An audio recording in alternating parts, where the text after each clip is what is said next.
And welcome to Healing Vibrations. This is the broadcast that is changing the way we perceive illness, to see it as a gift. And if you're here listening either live, welcome. My name is Gina from Gina Dallison Coaching. I am a life coach who is living with multiple sclerosis, and I have chosen to see this condition as a gift, because for me it has taken me on or led me down a very different path than I was on, and for that it has been a gift, and I am very, very grateful. And if it wasn't for MS, I would not be sitting here talking to you now. So this is episode 4. And what we will be talking about today, or looking at talking about today, is one of the areas that is within our control, that we can change, we can alter, that affects our health. Now, when I was diagnosed with multiple sclerosis, and this is what a lot of people I've been talking about have been told by their health professionals, is that we've got an incurable disease, which is probably going to get worse, and that there's nothing that we can do about it. And these are just really disempowering things to hear. You know, hearing you've got a life-altering disease is pretty scary anyway, but being told that there's nothing you can do about it just takes any wind that you've got left in your sails totally out. But what I've discovered is that's not actually true. There is lots that is within our control, that we can make a difference to our health. It's totally possible. I've come up with 33 areas. 33 areas sounds like a lot, and it is, because let's face it, we've got a lot going on in our lives, haven't we? We've got jobs, we've got children, we've got parents, we've got friends, we've got hobbies, we've got an impact that we want to make in the world, as well as our health. And it's all connected. We're all connected. Our health is just one part of us. And that is something that my guest today is going to be touching on as well. So one of the areas that we totally have control over is our environment. And over the last couple of episodes, we've been talking about decluttering and how that can affect our mental health space, and also how we're emotionally attached to things. Today I'm going to be talking to a lady called Moni Castaneda, and she is a Feng Shui expert. She is a Feng Shui consultant. She writes about it. She's an author, and she's also a teacher about it. So I'm really excited to be able to share my interview with her in a few moments, and she can tell us a little bit more about this aspect of Chinese medicine, which is really interesting. And I also want to encourage you to recognize that making changes in your life doesn't have to be difficult either. You know, little changes can make a big difference over time. And if we start making little changes, we start feeling more empowered.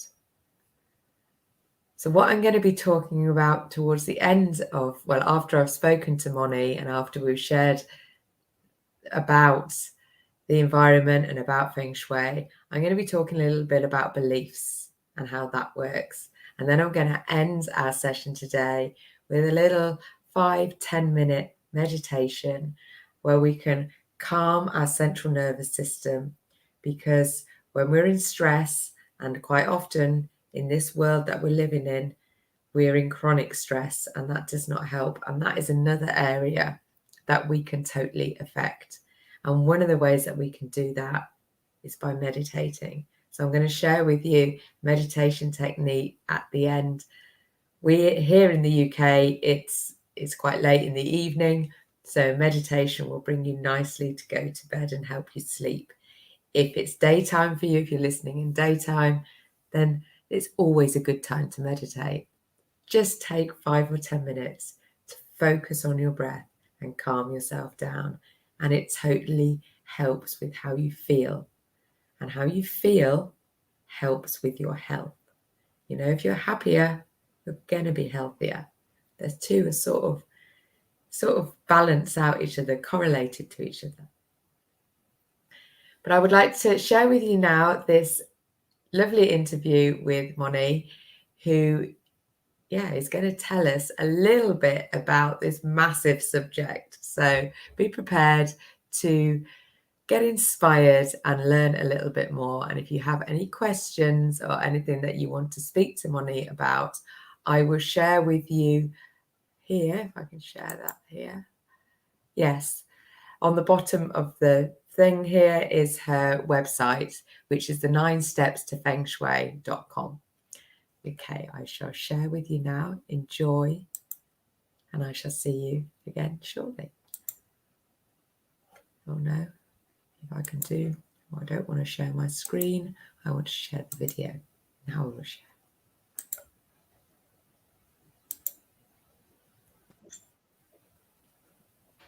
So I was really thrilled to be joined with Moni Castaneda, who is a Feng Shui expert and facilitator. I don't know if I've called you that's the right thing. Consultant. So Moni, thank you so much for joining me. And we were having some really great conversations before the recording started about the connection of our environment and our health.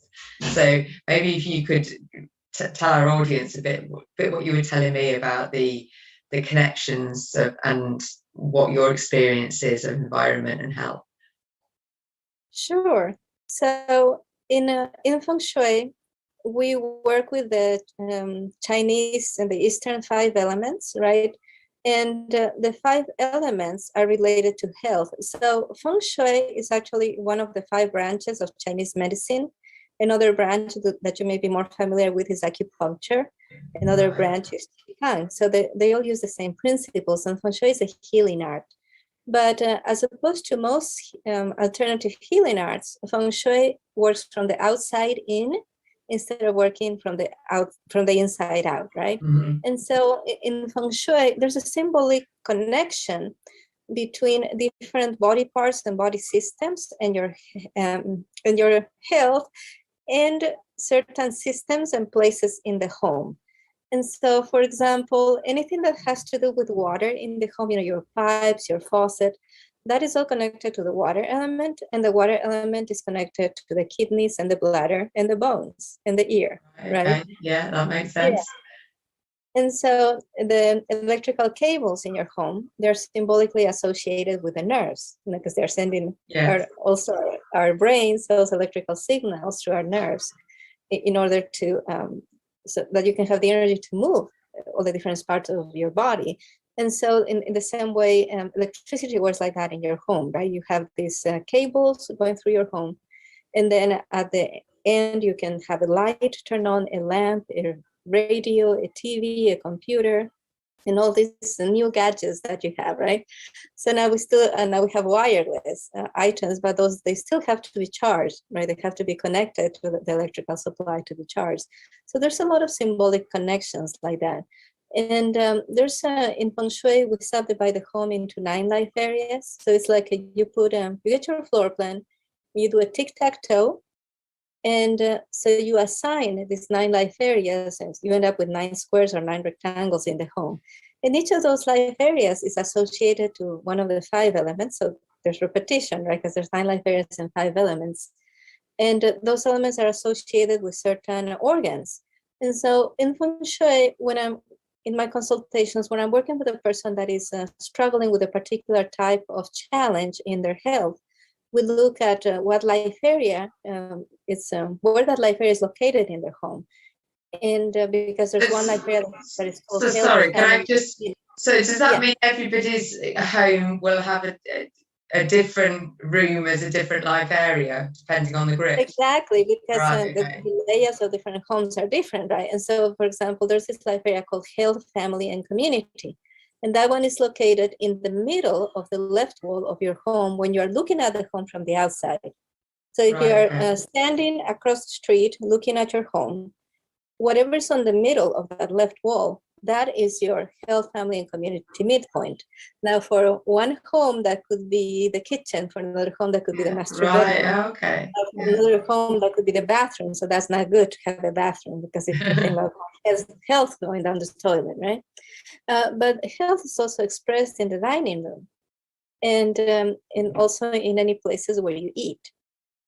And so then you look at the specific organs and systems, right? And so, for example, if somebody has a heart condition and the heart works with the fire element, you look at the middle point of the back wall, because that's the one that's connected with the fire element. And the life area is called fame, reputation, and social life. But you also look at what's going on in the family room. So there's always like this unconscious location of the life area, because it's associated with the Bawa map and how you put it on the floor plan. But there's also that conscious association with a room. And so, for example, relationships are expressed in the right back corner, but they're also expressed in the master bedroom, right? And so in Feng Shui, we look at all that and we see how, so like things crisscross, it's like your home, the way your home was built and the way you apply this Bawa map, this life areas map, and the locations of the rooms, it's more like a weaving or like a quilt. So you look at what your quilt is saying. You know how some quilts tell stories, right?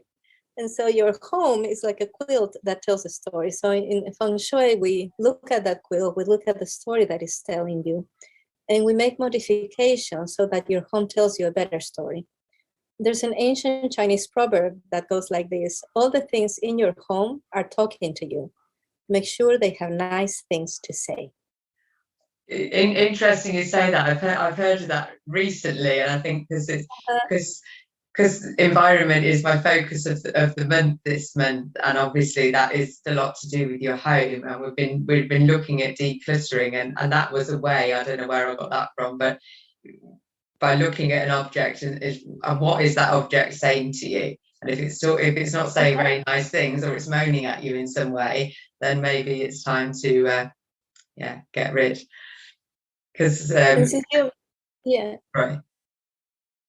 Well, since you mentioned decluttering, right? A home that is cluttered has hundreds or even thousands of objects that are saying, do something with me, do something with me. What about me?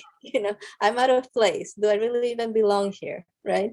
And so I define clutter as decisions delayed.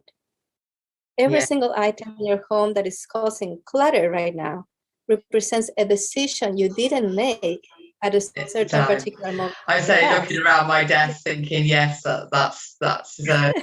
So I haven't decided what to do with that piece of paper, and I haven't decided what to do with that comb, and I haven't decided where that lip balm should go, right?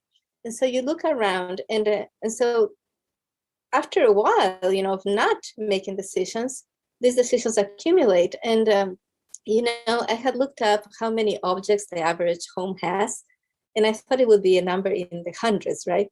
But it's in the thousands. People have thousands of items in the, like 3,000 items and up.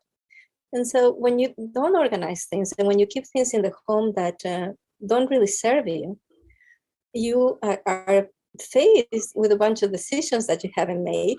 And here's the thing, sometimes you pump yourself up and you say, I'm decluttering today because I'm decluttering today. And you have to make decisions, and decisions consume calories in your brain, right? And so after 15, 20 minutes of trying to make a decision after decision after decision, you get dizzy. Your brain gets foggy. Yeah, you have decision fatigue, literally. And so, and what I do is I teach people to declutter things in batches by categories. So you don't have to make so many decisions at a time. So I teach people a number of, I was sharing with that before the interview, right? I was sharing that in the course that I have for decluttering, I teach people how to manage the space and how to manage their time. And that most of the time when people say they don't have the time for something, it's actually they have a problem with clutter. And when people say they don't have the energy for something, it's actually they have a problem with clutter. Because you also mentioned about anxiety having a direct correlation to clutter as well. which sort of makes sense, doesn't it, when you think about it? Sure, and there's actually studies that prove that the more clutter you have, the more anxious you tend to be. So anxiety is worsened by clutter. And can you describe to me the way you described anxiety as well? Because I've never heard it spoken like that, and that is a really good analogy of what it feels like, with the dart. Oh yeah, and this is not mine. I heard it from somebody else, but they were saying that like there's always going to be problems in life, right? So pain is inevitable because there's always going to be problems. There's going to always be things that throw you off, but suffering is a choice. So pain is like that problem is like life throws you a dart, and gets lodged, and so you have to deal with that. But anxiety is like you pick up another dart and you hit yourself with it, you put it in, and so now you have two darts to deal with. Whereas if you can clear your mind and deal with your problems without anxiety, there's a lot less to deal with if you can keep that kind of calm, right? Yeah, absolutely, and that just sort of shows it in a very sort of visual way of what it's like. And it is, sometimes we do make things harder for ourselves just by what we're thinking about, but I think the outside and the inside sort of reflect each other, don't they? So if I'm living in a cluttered space, then chances are that my mind's in a pretty cluttered space as well, and I haven't got much clarity. And you also mentioned before about trying to find things. So if I'm wasting a lot of time looking for things that I can't find because I haven't filed things properly, or I haven't put things away. Yeah, so a clutter, people say a cluttered space, a cluttered mind, but I also think it's a cluttered heart. Your emotions, like, they don't work well. And so when you're living surrounded by things, you're blocking your own progress, right? And people say, some people tell me, oh, I my home is cluttered, but I just love it. It doesn't bother me. And people they don't become used to clutter. They become numb to it. Right, and if you've ever experienced, like sometimes, like when your hand goes to sleep, right? If you sit on your hand, or if you sleep with your head on your hand and you wake up and your hand it has gone numb, right? When you say your hand has gone to sleep, it has gone numb. And to wake it up, it's painful. In the beginning, it's painful, but you have to go through that moment, through that period of pain, in order to regenerate and get everything flowing the way it is. Yeah, and so there's no getting used to clutter. There's no loving clutter. There's just becoming numb to it. And numbness is always a condition to deal to disease, right? Well, absolutely. I mean, numbness was one of the first symptoms that I had with my MS. So I think, that sensory thing, that things aren't quite right, and your skin doesn't feel as it should. Does that make sense? Yes, and so it's like, so in Feng Shui, we have this belief that you're a spiritual being, that the source of your essence is heaven, and you're in this reality. You're inhabiting a body, and your body is the gift from the earth. So the spirit comes from heaven, and the earth is given by the earth. When your spirit goes into the body, then you become a human soul, right? And so as a spiritual being, you live in your body, but as a human soul, you live in your home. And so just as it's important to keep the condition of your body, to do the best you can to keep the condition of your body in a good place regarding health, it's also as important to keep a good sense of health and healing and clarity and cleanliness and space in your home, because everything really is talking to you. And so you want to make sure you're receiving a good message from your home. Any problem you have is going to be made worse by clutter. There's never been a case where clutter improved anything, right? Oh, it definitely doesn't, and it doesn't make you feel good when you look at it, does it? It's not the same as walking into a nice clear space where everything looks after. Because the other thing that you talked about was the triangles. So can you tell us about the so let's talk about that, right? So Feng Shui is part of Chinese medicine, and it comes from this philosophy, right? And in this philosophy, reality has 3 levels. So the levels of reality is heaven, humankind, and earth. Heaven corresponds to thoughts and ideas, creative ideas. And earth corresponds to the physical body. And humankind corresponds to emotions, right? And so we have this reality triangle. So you can say, this part of the triangle, that is the physical world. This part of the triangle is your emotional world. And this part of the triangle is your spiritual world, or your connection with heaven. And so any problem that you have is going to have a component on each of these. There's never going to be a problem that's just physical. There's never going to be a problem that's just emotional or that's just mental. They're all interrelated. They're all interrelated. Now there can be a greater proportion, right? If somebody breaks a bone, that is mostly a physical problem. But there's also going to be the emotional problems that come with that. And the thought patterns, which also, emotions and thoughts, they have to do with habits too, right? And so if the person has had an accident and they have gotten banged up because of that accident, you have to see, were there any mental, emotional patterns that led to the accident, right? Was there like a habit of reckless behavior? That's one of the things you look at. Is the person prone to accidents, and why, right? So that some problems can have more of an emotional beginning, right? And so, for example, people, because of the pandemic and the lockdowns and everything, there's a lot of emotional strain on people, and that emotional strain results in greater stress, and that stress can create problems in the body, right? And so, and it could also be a mostly mental problem that somebody has. A person can have obsessive thoughts. But just as every problem has 3 sides, in order to solve the problem, you have to move this triangle. So if this triangle here is a problem, you need to move it over here where it's not a problem. Right. And sometimes you can pull on the physical side, or you can push with the emotional side, or glide with the spiritual side, right? But whenever you move one, because the triangle is not, it's a rigid shape, it's not, it cannot be bent. When you move one, you move the others. So which say Feng Shui is a physical part, because you talk about, of course, decluttering from the heart. We're moving objects, right? In Feng Shui, we're moving objects. People are telling you shouldn't have that lamp there. The lamp should be on the other side, or your bed should not be with the headboard against the window. You need to turn that bed so we have a solid wall behind the bed. And that's, the condition, like having the window behind the bed physically affects your lungs, because those microcurrents behind your head. And so we move physical things in your environment in order to trigger those emotional and mental changes that you need to make in order to be healthy, happy, and successful.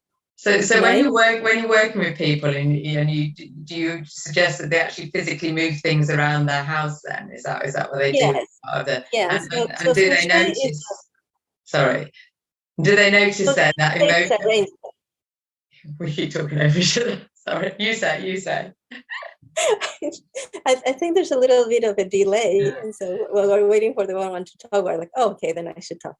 Okay, so Feng Shui works in the physical, right? We're asking to move things. Sometimes it's, okay, that mirror at the end of the hallway is making the mirror the hallway seem twice as long, right?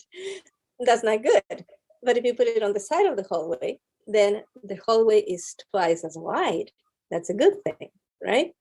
And so you move furniture, you move accessories, ornaments, decorations, you change the colors of things.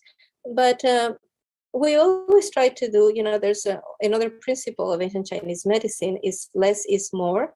So you always try to move as little as possible to produce the desired effect. So there's no overwhelm. Now, some of my clients, they frankly want to remodel. So if they want to remodel, I'm like, okay, I'll help you remodel, right? But if a client is not wanting to remodel, I'm never going to tell them you should remodel, because 99.99% of the problems we identify with Feng Shui can be resolved without having to remodel. Right. Okay. That's quite interesting. So we were also talking about health and what health means, and you mentioned in the Chinese medicine, this is quite new to me, what component health is, or what percentage health is, because we tend to think health is all important, and that's a really important thing to bring up, because as I had mentioned before, you know, in Feng Shui we assign life areas with this tic-tac-toe subdivision of the floor plan. And when we do that, we are actually we're actually identifying certain regions, right? Certain regions that are important for particular things. And this, you know, I drew a blank why I started. We were talking about the 9 areas. You were talking about the health tips. You know? I'm so sorry. Sometimes I feel like I see things so global. I forget what was the exact point I was trying to make. About a lot. So sorry about that. And so when we apply this tic-tac-toe, right, it's actually, we're assigning 9 life areas, but each of those 9 life areas has 3 aspects to it. So for example, there's one life area that is career, life mission, and individuality, which is your ability to assert yourself. And there's another life area called health, family, and community. So health is one aspect, you know, 1/3 of this life area. So there's 9 life areas. That means there's 27 aspects to life. And health is one of those. And the reason I mentioned it before is because some modern Feng Shui consultants, in the center is the center is empty. Is the center of good fortune, and it's supposed to be empty, like the hole in the center of a wheel has to be empty for the wheel to be able to roll, right? And so I call it the center of good fortune and gratitude. But some modern consultants, they have changed that and they call it health. And I'm like, why are you doing that? You know, doesn't make any sense, because health is a life area that's in this other spot, or part of a life area that's in this other spot. But they say, oh, because health is everything. If you lose your health, you have nothing. You have to, you know, you have strong health, and how are you going to live? And that's not actually true, because one thing that I have mentioned when you and I were chatting, right, was that there's plenty of people who have chronic illnesses or even terminal illnesses that still have a good number of years ahead of them where they can have a very full life, and sometimes it's decades. And so you can still have a great career, or you can have a real hobby that really fulfills your life purpose. You can have a great relationship with a spouse or partner. You can have a great family relationships. You can have involved with your community. You can have wealth. You can travel. You can have a great social life. You can express your creativity.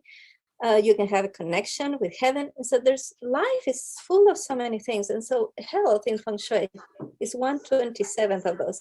And I know for a lot of people, this is going to be cognitive dissonance, right? Because they have been trained to believe, oh, you know, this is just health is the most important thing. And yet health is important. Health is crucial. That is true. But it's not the be all and end all, is it? You can still. And so when you lose a degree of health, or when you are given a diagnosis, your life is not over, right? No, you just have to shift. You're still a mom, you're still a daughter, you're still a sister, you're still a co-worker, you know. So your life is made more than of that. And so, and also remember what I had told you about your spirit comes from heaven, and the body is the gift from the earth, right? And it's a precious gift. It's such a precious gift because it allows you to be here and enjoy life and learn the things that you need to learn, and do for others the things you need to do for others. But if your body, if the gift from the earth malfunctions in a certain way, yes, it is your responsibility to see what's happening and to try and restore health as much as possible. But the essence of who you are is spiritual, right? You need that body to work well so that you get to express all your potential. but it's not all of you. It's not, your body is not who you are.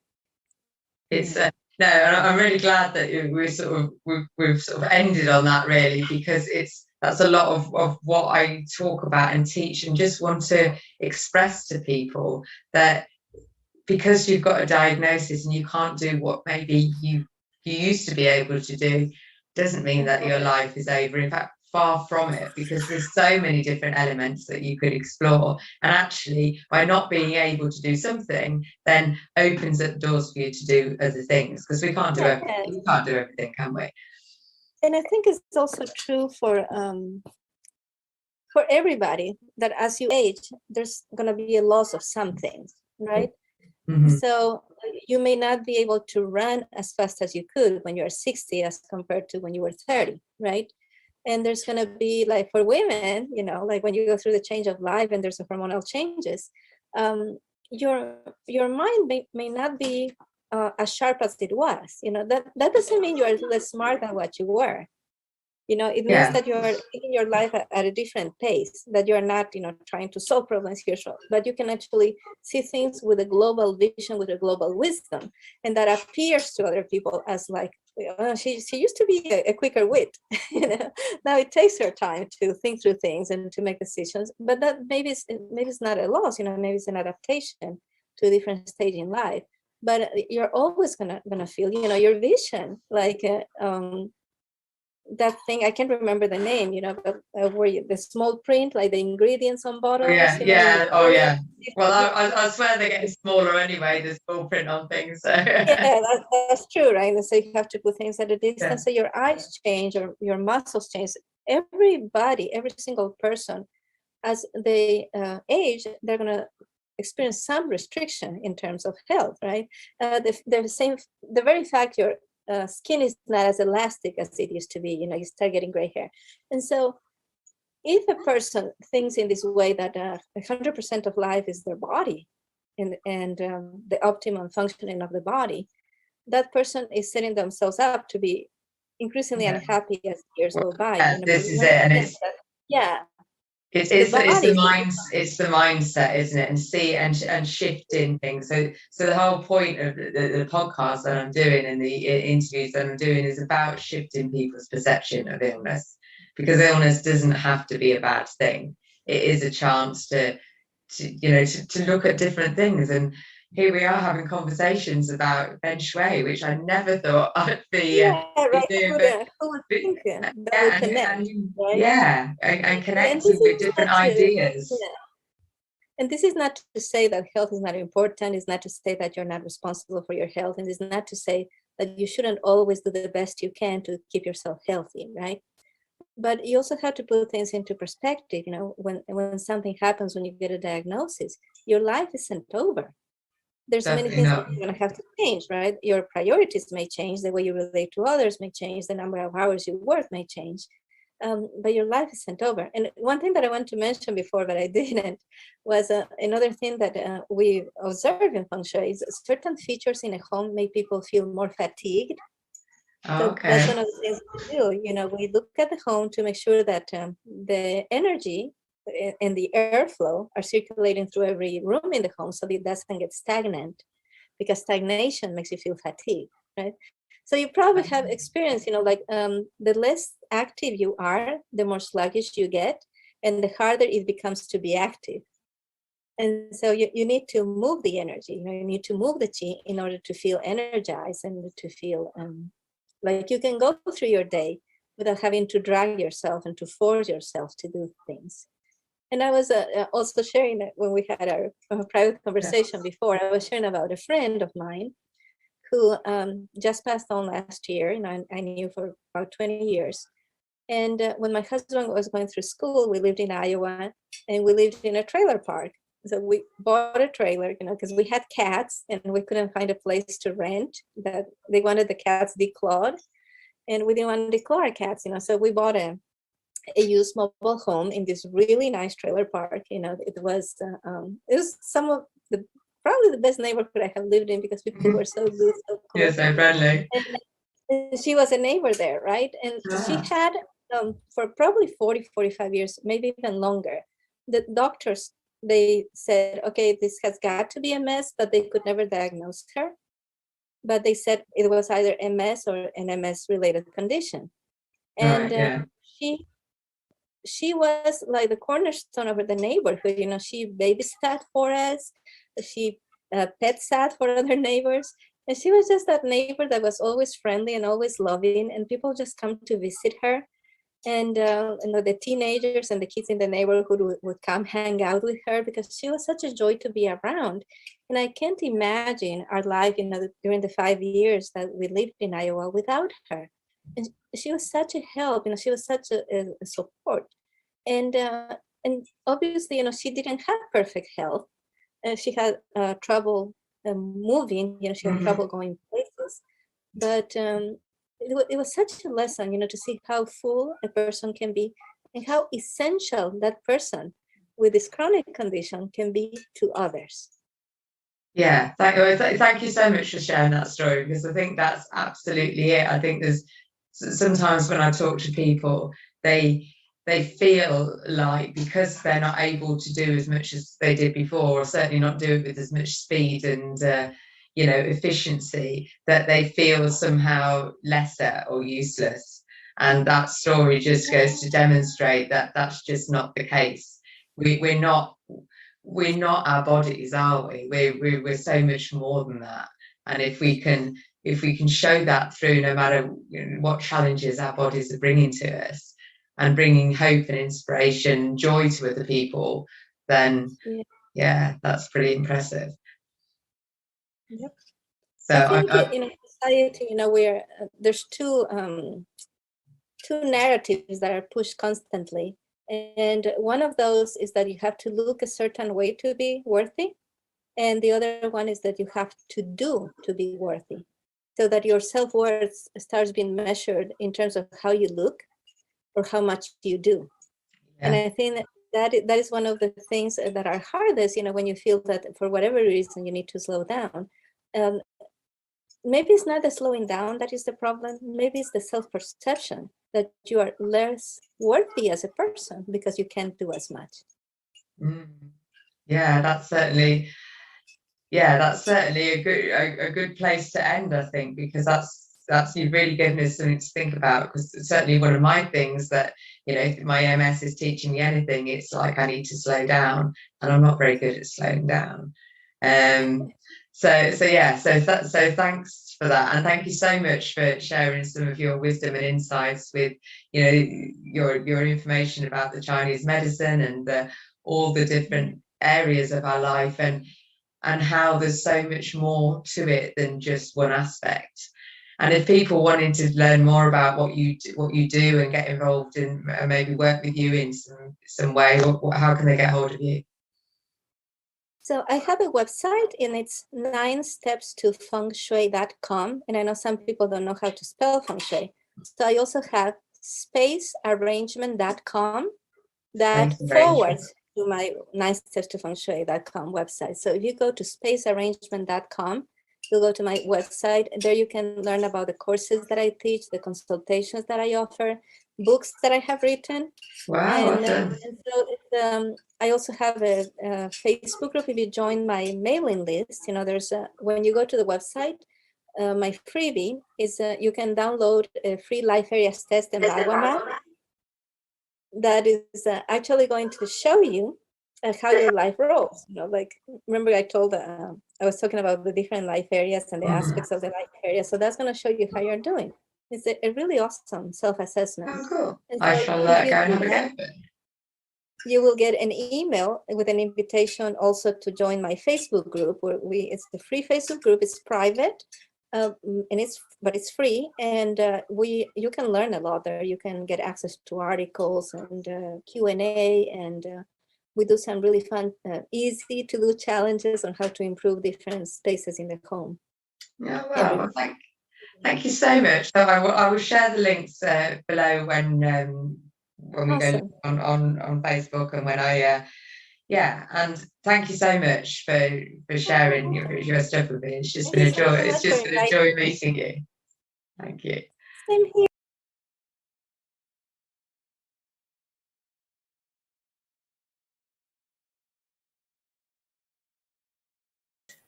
There we go. That would help if I mute myself.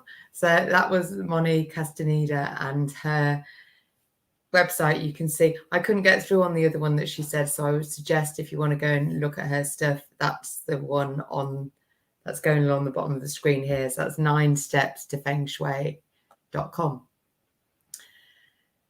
So yeah, so what did you take out of that? And I like I've made a couple of notes here. So what she said about what story is your home saying, and if you maybe have you look around your home with almost put yourself in Moni's shoes as if she was stepping into your house, and how would she? It's not about judgment, it's just about observing how your home is, and is it cluttered, and are some of your objects speaking to you in not a very nice way? So that is all worth thinking about, because making some changes around, your clutter and how you feel about where you live can have a direct impact to your stress levels, therefore your health levels. So it is definitely worth looking at and thinking about. So if you want to go to her website and get that self-assessment, then that will give you somewhere to start, somewhere by looking.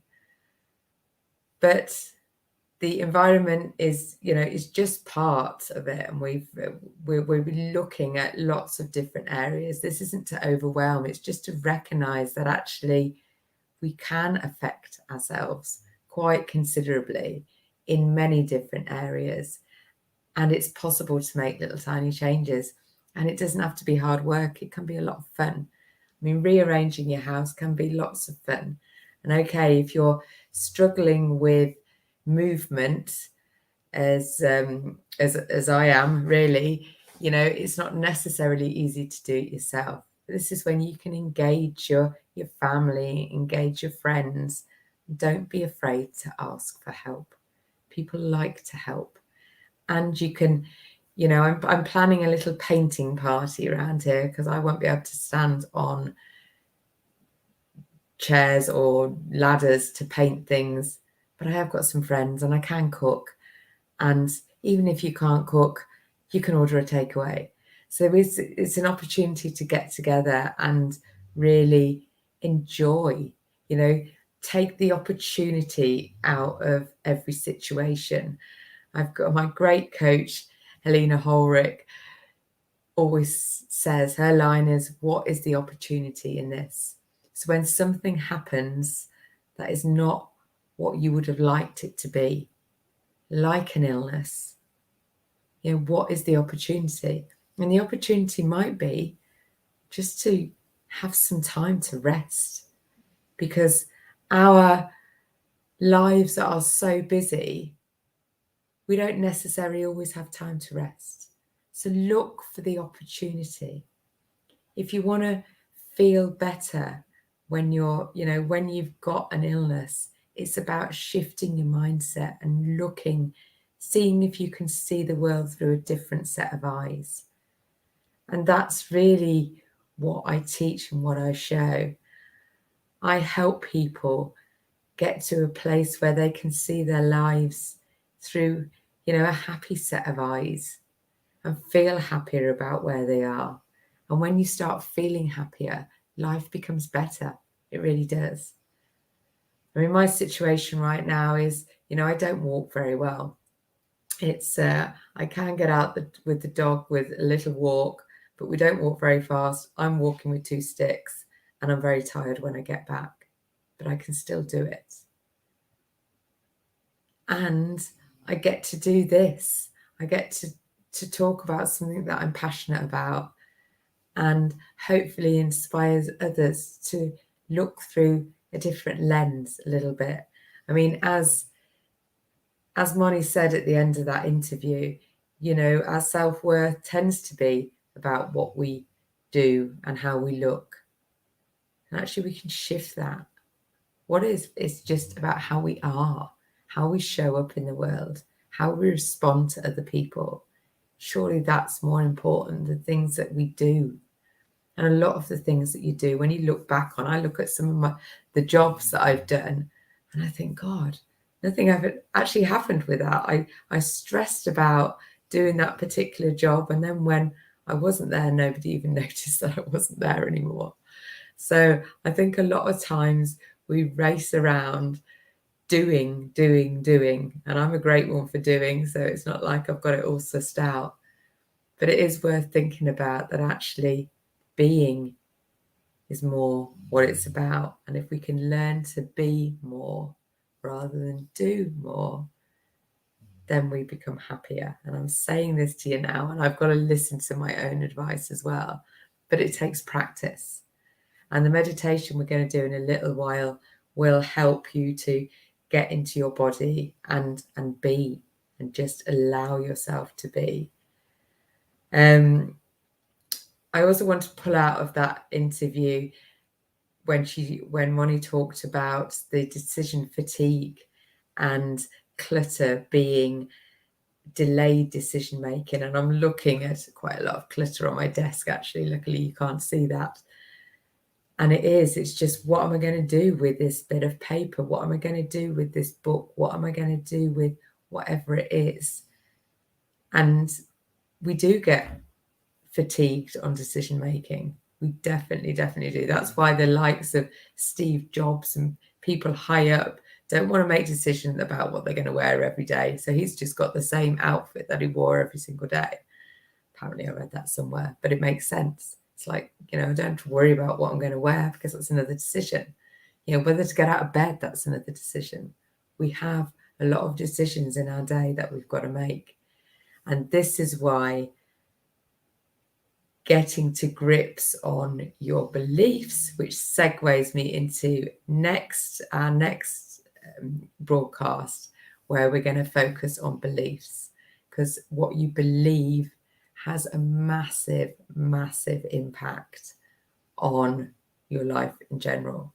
So I'm going to talk more about that next time, about your beliefs. And I've got another great interview with Alison Brown, I think, who is our nutrition expert, who has found her way of managing her MS through nutrition, and it's made a massive impact in her life. But we'll be talking more around beliefs and more around how your beliefs can actually change the way you see the world. It is. So if you've got beliefs that aren't serving you, if you're seeing the world through a very bad set of eyes at the moment, and you want some help just shifting that perception, come and see me, come and have a chat. First chat is always free. And the first chat will probably be enough to start shifting. I'm going to change the little, the group on here so I can show you. This is my group, Managing MS Naturally. This is a free Facebook group where you can come and get some positive vibes, come and learn some of the stuff that I'm learning about. And if you're interested in learning more about the 33 areas, I've got a lovely little self-audit where you can go through and see where you are right now, a bit like the thing that Moni was saying with regarding to environment, but this is a self-audit for your whole life. And if you come and join the group, then you will get the opportunity to receive that, and that's a totally free resource which you can do yourself. And once you've, just by getting a bit of awareness is such a powerful thing. You'll notice by this self-audit, you'll be able to see which areas of your life you're strong in, you're doing well in, and which areas maybe you could do to improve, and what you could do to improve. And then your mind starts thinking, oh, I'm not doing very well in nutrition. What can I do to change that? What feels right for me at the moment? What can I look into?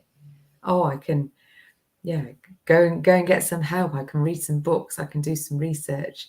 And all of a sudden things start shifting, and you realize, actually, you can change things, and it's exciting. And my perception is really on, having an illness. Nobody wants an illness. It's not fun. It's not fun being able to walk properly. It's not fun having to race to the loo. every, you know, all the time, it feels like. But I don't focus on that so much. I want to focus on the stuff that I am doing that is fun. And I must say, over the last 5 years, when I started shifting the way that I saw my illness and deciding not to believe that I've got an incurable disease and not to believe that I couldn't do anything about it, it's totally changed my life in every way, shape, or form. And I'm a much happier person as a result. So if you want to be happier with a chronic illness, then come and have a chat to me, because it is possible. It is possible. We don't have to worry about, you know, as Moni said, your life isn't over because you've got a disease. It really isn't. In fact, your life just takes a different route. But once you embrace that different route, then life becomes fun and enjoyable and exciting. And it really does. So on that note, I'm going to just lead us through a little meditation for the last 9 minutes that we've got. So if you're sitting or lying,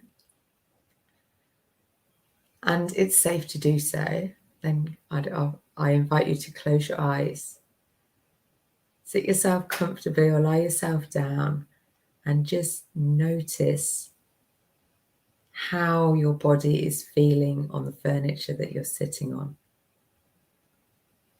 Notice the support that you get underneath your seat and underneath your back. Notice how your feet are feeling on the floor.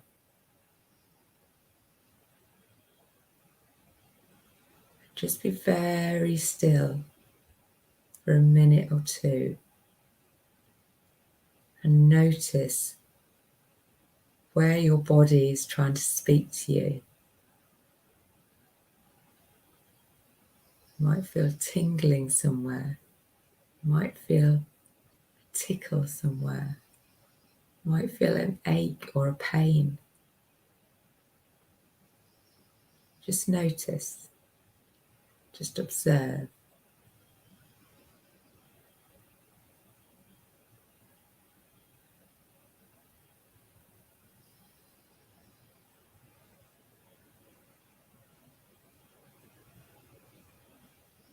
Now if you bring your awareness down to your thighs if you're sitting down,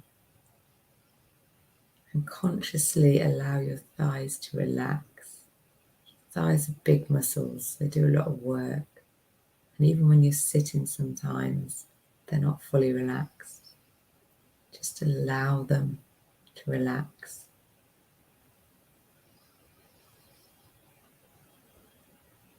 There's nothing that you need to do. You can just be in your body.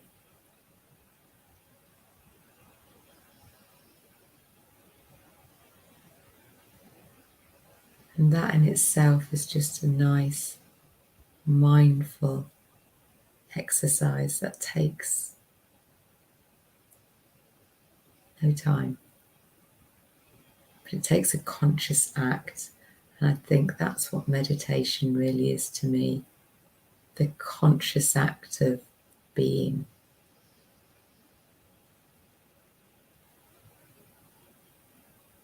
And another nice way of doing a meditative, mindful practice is to breathe. Now, of course, we all breathe all the time. But to really fully breathe, to fill up our whole body, takes some practice. So I'll talk you through it and guide you through. And if you can't hold your breath for as long as I count, then do it in your own time. Just do the best that you can and just notice. This isn't a challenge. This isn't a hold your breath underwater type challenge. It's just noticing how easy or hard that you found it. And just practice breathing fully. So by that I mean take a big deep breath in And when you're breathing in, notice how your stomach is expanding. And put the breath up to your